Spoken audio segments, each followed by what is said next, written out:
ಆಲಿಸುವ ಸರ್ಕಾರ. ಅರುಣ್ ಸಾಹೇಬ್ರು ಹೇಳ್ದಂಗೆ ಇತಿಹಾಸದಲ್ಲಿ ಯಾವತ್ತೂ ಎಲ್ಲ ಪಂಚಾಯತ್ನಲ್ಲಿ ಇರುವಂಥ ಎಲ್ಲ ವರ್ಗದ ಸಿಬ್ಬಂದಿಗಳು ಸೇರಿಲ್ಲ. ಅದಕ್ಕೆ ಕಾರಣನೂ ನಾನೇ. ಮುಂಚೆ ಹಿಂದಿನ ಸರ್ಕಾರದಲ್ಲಿ ಯಾರು ಅಸೋಸಿಯೇಷನ್ಸಿಗೆ ಮಾತಾಡ್ತಾ ಇರಲಿಲ್ಲ, ಅಧಿಕೃತ ಇರ್ಬೋದು ಅನಧಿಕೃತ ಇರ್ಬೋದು. ನಾನು ಬಂದ ಮೇಲೆ ಬಂದು 3 ತಿಂಗಳಲ್ಲಿ ಎಲ್ಲ ಅಸೋಸಿಯೇಷನ್ಸ್ ಅವರಿಗೆ ವೈಯಕ್ತಿಕವಾಗಿ ನಾನು ಅವ್ರ ಜೊತೆ ಚರ್ಚೆ ಮಾಡಿ ಅವ್ರ ಸಮಸ್ಯೆಗಳು ಏನೇನಿದೆ ಅಂದ್ಬಿಟ್ಟು ನಾನು ಆಲಿಸ್ತಾ ಇರ್ತೀನಿ. ನಾನು ಎಲ್ಲ ಅಸೋಸಿಯೇಷನ್ಗೆ ಏನಿಲ್ಲ ಅಂದರೂ ಒಂದು 3-4 ಬಾರಿ ಭೇಟಿಯಾಗಿರ್ಬೋದು. ಅದು ಎಲ್ಲ ನಮ್ಮ ವಿರೋಧ ಪಕ್ಷದವರು ಕೂಡ ಒಪ್ತಾರೆ ಅಧ್ಯಕ್ಷ. ಸೊ ಬಹುಶಃ ನಾನು ಇವರಿಗೆಲ್ಲ ಮೀಟ್ ಮಾಡಿದ್ರಿಂದನೇ ಇವ್ರು ಒಗ್ಗಟ್ಟಾಗ್ಬಿಟ್ರು ಅನ್ಸುತ್ತೆ ನನಗೆ. ಆದರೆ ಏನೇ ಇದ್ರು ಅಧ್ಯಕ್ಷ, ನಮ್ಮ ಜವಾಬ್ದಾರಿ ಇದೆ, ನಾವು ಮಾಡ್ತೀವಿ. ನೀವು ಹೇಳಿದಾಗೆ ಕಳೆದ ಬಾರಿ ಏನು ಇವರು ಎಲ್ಲ ಅಸೋಸಿಯೇಷನ್ಗಳು ಸೇರಿ ಒಂದು ಪ್ರತಿಭಟನೆ ಮಾಡಿದ್ರು.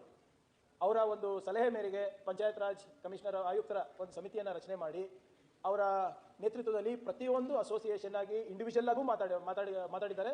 ಮತ್ತೆ ಎಲ್ಲರಿಗೂ ಸೇರಿಸಿ ಕೂಡ ಮಾತನಾಡಿದ್ದಾರೆ. ಇನ್ಯಾವುದಾದ್ರೂ ಇನ್ನೂ 1-2 ಅಸೋಸಿಯೇಷನ್ಗಳು ಬಂದಿದ್ದು ನಮಗೆ ಬಿಟ್ಟು ಹೋಗಿದೆ ಅಂದ್ಬಿಟ್ಟು ಅವ್ರು ಅದರಲ್ಲಿ ಪಾಲ್ಗೊಂಡಿರಲಿಲ್ಲ ಅಧ್ಯಕ್ಷರೇ. ಅವರಿಗೂ ಕೂಡ ಅವಕಾಶವನ್ನು ನಾವು ಮಾಡಿಕೊಟ್ಟಿದ್ದೇವೆ.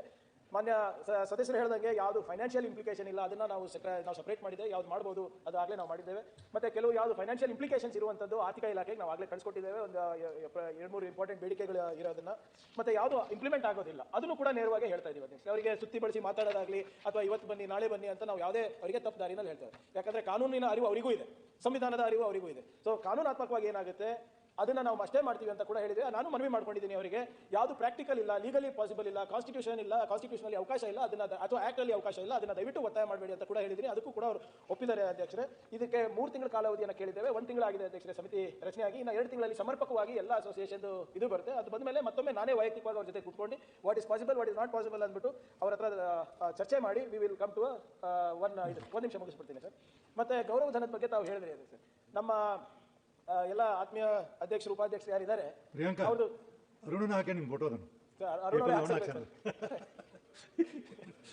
ಅದೇನಿದೆ ಚೆಕ್ ಮಾಡ್ತೀನಿ ಸರ್. ಬಟ್ ಅದೇ ಚೆಕ್ ಏನು ತಾವು ಹೇಳ್ತಾ ಇದ್ರಿ ಅಧ್ಯಕ್ಷರು ಉಪಾಧ್ಯಕ್ಷರು ವೇತನವನ್ನು ಡಬಲ್ ಮಾಡಬೇಕು ಅಂತ. ನಾನು ಹೇಗೆ ಡಬಲ್ ಮಾಡಬೇಕು ಅಂತ ಅವ್ರ ಹತ್ರ ಮಾತನಾಡಿದಾಗ ಅವರು ಕೇರಳ ಮಾದರಿನಲ್ಲಿ ಮಾಡಿ ಅಂತ ಹೇಳಿದ್ರು. ಕೇರಳ ಮಾದರಿನಲ್ಲಿ ಮಾಡಿದ್ರೆ ಬಹಳ ಕಷ್ಟ ಆಗುತ್ತೆ ಅಧ್ಯಕ್ಷರೇ. ಯಾಕಂದರೆ ಕೇರಳನಲ್ಲಿ ಇರೋದು ಬರೀ 942 ಪಂಚಾಯತ್ಗಳಿದೆ, ಗ್ರಾಮ ಪಂಚಾಯತಿ. ನಮ್ಮಲ್ಲಿ 5,950 ಪಂಚಾಯತಿಗಳು, ಸುಮಾರು 6,000 ಪಂಚಾಯತಿಗಳಿದೆ. So it is not the right comparison ಸರಿಯಾಗಿ ಆಗಲ್ಲ ಅಧ್ಯಕ್ಷರೇ. ಆದರೂ ಕೂಡ ಅವ್ರು ಹೇಳಿದ್ದಾರೆ ಅಂದ್ಬಿಟ್ಟು ಅವ್ರದ್ದು ಅದು ಕನ್ಸಿಡರೇಷನಿಗೆ ನಾವು ಮಾನ್ಯ ಮುಖ್ಯಮಂತ್ರಿಗಳ ಹತ್ರ ತರ್ತೀವಿ. ಅದು ಹೊರತುಪಡಿಸಿ ಅವರು ಬೇರೆ ಸವಲತ್ತುಗಳು, free bus pass, health insurance, ಬೇರೆ ಬೇರೆ ಡಿಮಾಂಡ್ಗಳು ಇಟ್ಟಿದ್ದಾರೆ ಅಧ್ಯಕ್ಷರೇ. ಅಧ್ಯಕ್ಷರು ಉಪಾಧ್ಯಕ್ಷರಿಗೆ ಮತ್ತು ಸದಸ್ಯರಿಗೆ ಅವರಿಗೆಲ್ಲರಿಗೂ DA ಎಲ್ಲ ಕ್ಲೇಮ್ ಮಾಡಲಿಕ್ಕೆ, ಮತ್ತು ಅವ್ರ ಪಂಚಾಯತ್ ಹೊರಗೆ ವ್ಯಾಪ್ತಿ ಹೊರಗೆ ಅವರು ಅಫಿಷಿಯಲ್ ಕೆಲಸಕ್ಕೆ ಹೋದರೆ ಅದಕ್ಕೆಲ್ಲನೂ ಕ್ಲೇಮ್ ಮಾಡೋಕ್ಕೂ ಕೂಡ ಅವಕಾಶ ಇರುತ್ತೆ ಅಧ್ಯಕ್ಷರೇ. ಮತ್ತು ಇನ್ಶೂರೆನ್ಸ್ ಅಂತೂ ಆರೋಗ್ಯ ಕರ್ನಾಟಕ ಮತ್ತು ಆಯುಷ್ಮಾನ್ ಭಾರತ್ನಲ್ಲಿ most of them are covered. ಸಪ್ರೇಟಾಗಿ ನಾವು ಪಂಚಾಯತ್ ವತಿಯಿಂದ ಇದು ಮಾಡಲಿಕ್ಕೆ ಕಷ್ಟ ಆಗ್ಬೋದು ಅಂತ ಕೂಡ ಅವರಿಗೆ ನಾವು ಆಗಲೇ ತಿಳಿಸಿದ್ದೇವೆ. ಬಟ್ ಅಧಿಕೃತವಾಗಿ ಇವ್ರದ್ದೆಲ್ಲ ಸಲಹೆಗಳು ಬಂದಾಗ ಫೈನಾನ್ಷಿಯಲ್ ಇಂಪ್ಲಿಕೇಶನ್ಸ್ ಯಾವುದು, ಲೀಗಲ್ ಇಂಪ್ಲಿಕೇಶನ್ಸ್ ಏನು, ಮತ್ತು ಆ್ಯಕ್ಟ್ನಲ್ಲಿ ಯಾವುದಿದೆ ಅಂದ್ಬಿಟ್ಟು ಅವರಿಗೆ ವಿಂಗಡಣೆ ಮಾಡಿ ಅವರಿಗೆ ಜೊತೆ ಚರ್ಚೆ ಮಾಡಿ ಅನುಷ್ಠಾನಕ್ಕೆ ತರ್ತೀವಿ ಅಧ್ಯಕ್ಷ. ಇನ್ನು 1-2 ತಿಂಗಳು ನಾವು ಮಾತು ಕೊಟ್ಟಂಗೆ ಆಗುತ್ತೆ ಅಧ್ಯಕ್ಷರೇ. ಮಾನ್ಯ ಸಚಿವರೇ, ಸಭಾಪತಿಗಳೇ, ಒಂದು ಘನತ್ಯಾಜ್ಯ ವಿಲೇವಾರಿ ಘಟಕ ನಮ್ಮ ಗ್ರಾಮ ಪಂಚಾಯತಿಗಳಲ್ಲಿ ಇವತ್ತಿನ ದಿವಸ ನಾವು ನೋಡ್ತಾ ಇರುವಂಥದ್ದು. ಅದಕ್ಕೆ ಏನಿದೆ ಮಾನ್ಯ ಸಭಾಪತಿಯವರೇ, ಸೆಂಟ್ರಲ್ ಗೌರ್ಮೆಂಟ್ ಇಂದ ಅದಕ್ಕೆ ಆಟೋ ಬರುತ್ತೆ, ಅದಕ್ಕೆ ಬೇಕಾಗಿದ್ದಂಥ ಇನ್ಫ್ರಾಸ್ಟ್ರಕ್ಚರ್ ನಾವೆಲ್ಲ ಈ ಘನತ್ಯಾಜ್ಯ ವಿಲೇವಾರಿ ಘಟಕದ ಉದ್ಘಾಟನೆಗೆ ಹೋಗ್ತಾ ಇದ್ವಿ. ಅದು 2 ವರ್ಷ ಅದಕ್ಕೆ ಹೆಂಗಿದೆ ಅಂದರೆ ಮಾನ್ಯ ಸಭಾಪತಿಯವರೇ, ಆ ಗ್ರಾಮ ಪಂಚಾಯತಲ್ಲಿ ಅವರೇ ಕಲೆಕ್ಟ್ ಮಾಡಬೇಕು. ಏನು ವೇಸ್ಟ್ನ ಕಲೆಕ್ಟ್ ಮಾಡಿದಾಗ ದುಡ್ಡನ್ನು ಕಲೆಕ್ಟ್ ಮಾಡಬೇಕು. ಅಲ್ಲಿರೋ ಆಟೋ ಡ್ರೈವರ್ಸು ಅವರು ಮಹಿಳೆಯರಾಗಿರಬೇಕು, ಮತ್ತು ಆ ದುಡ್ಡಲ್ಲೇ ಅವರಿಗೆ ಸ್ಯಾಲ್ರಿ ಕೊಡಬೇಕು. ಮತ್ತು ಅದನ್ನು ಒಟ್ಟು ಘಟಕವನ್ನು ಸೆಲ್ಫ್ ಇಂಡಿಪೆಂಡೆಂಟ್ ಆಗಿ ಮಾಡಬೇಕು, ಸೆಲ್ಫ್ ಸಫಿಷಿಯೆಂಟ್ ಮಾಡಬೇಕು ಅಂತ ಇರೋದು. ಮಾನ್ಯ ಸಭಾಪತಿಗಳ 5,950ರಲ್ಲಿ ಈಗಾಗಲೇ ಒಂದು 5,000 ಕಡೆ ಆಗ್ತಾ ಇದೆ. ಒಂದು 3,000-3,500 ತನಕ ದಾಟಿದೆ. ಇನ್ನೊಂದು ವರ್ಷಕ್ಕೆ ಅದೆಲ್ಲ ಸ್ಕ್ರ್ಯಾಪ್ ಆಗುತ್ತೆ. ದಯಮಾಡಿ ಅಲ್ಲಿರುವಂಥ ಆಟೋ ಡ್ರೈವರ್ಸ್ ಮಹಿಳೆಯರಿಗೆ ಈ NREGಲಿ ಏನಾದ್ರೂ ನಮ್ಮ ಕಡೆಯಿಂದ ಪ್ರಸ್ತಾಪ ಕಳಿಸಿದ್ರೆ NREGಲಿ 350 ರೂಪಾಯಿ ಕೊಡ್ತೇವೆ. 350 ರೂಪಾಯಿ ನಾವು ಈಗ ಕೊಟ್ಟರೆ ಅವಾಗ ಆ ಆಟೋಗಳು ಓಡ್ತವೆ, ಆ ಘನತ್ಯಾಜ್ಯ ವಿಲೇವಾರಿ ಘಟಕನೂ ಆಗುತ್ತೆ. ಆ NREGಲಿ ಕೊಡುವಂಥದ್ದು ಆದರೆ ಮಾತ್ರ ಅಲ್ಲಿರುವಂಥ ಆಟೋನೂ ಓಡಾಡುತ್ತೆ, ಅಲ್ಲಿರುವಂಥ ಘನತ್ಯಾಜ್ಯ ವಿಲೇವಾರಿ ಘಟಕನೂ. ಇಲ್ಲಾಂದರೆ ಸೆಂಟ್ರಲ್ ಗೌರ್ಮೆಂಟಿನ ಅದ್ಭುತವಾದಂಥ ಸ್ಕೀಮು ನಾಳೆ ಇದು ಸ್ಕ್ರ್ಯಾಪ್ ಆದರೆ ನಾವು ಮುಂದಿನ ದಿನಗಳಲ್ಲಿ ಭಾಳ ಕಷ್ಟ ಆಗುತ್ತೆ ಮಾನ್ಯ ಸಚಿವರೇ. ಅದ್ರ ಬಗ್ಗೆ ದಯಮಾಡಿ ಸರ್. ಈ ಸ್ವಚ್ಛ ವಾಹಿನಿ ಬಗ್ಗೆ ತಾವೇನು ಮಾತಾಡ್ತಾ ಇದ್ದೀರಿ, ಇದು ಭಾಳ ಪ್ರಮುಖವಾದಂಥ ಅಂಶ ನಮ್ಮ ಸರ್ಕಾರಕ್ಕೆ ಕೂಡ ಅಧ್ಯಕ್ಷರೇ. ಇದನ್ನು ಸೆಲ್ಫ್ ಸಸ್ಟೈನಿಂಗ್ ಮಾಡೆಲಲ್ಲಿ ಮಾಡಬೇಕಾಗ್ತದೆ ಸರ್. ತಾವು ಹೇಳೋ ಸಲಹೆ ಪಾರ್ಷಿಯಲಿ ಒಪ್ಕೋಬಹುದು, ಬಟ್ ಕಂಪ್ಲೀಟ್ ಆಗಿ it is not self sustaining model. ನಾನು ಕೂಡ ಅವರೆಲ್ಲ ಮಹಿಳೆಯರಿಗೆ ಮಾತನಾಡಿದ್ದೇನೆ.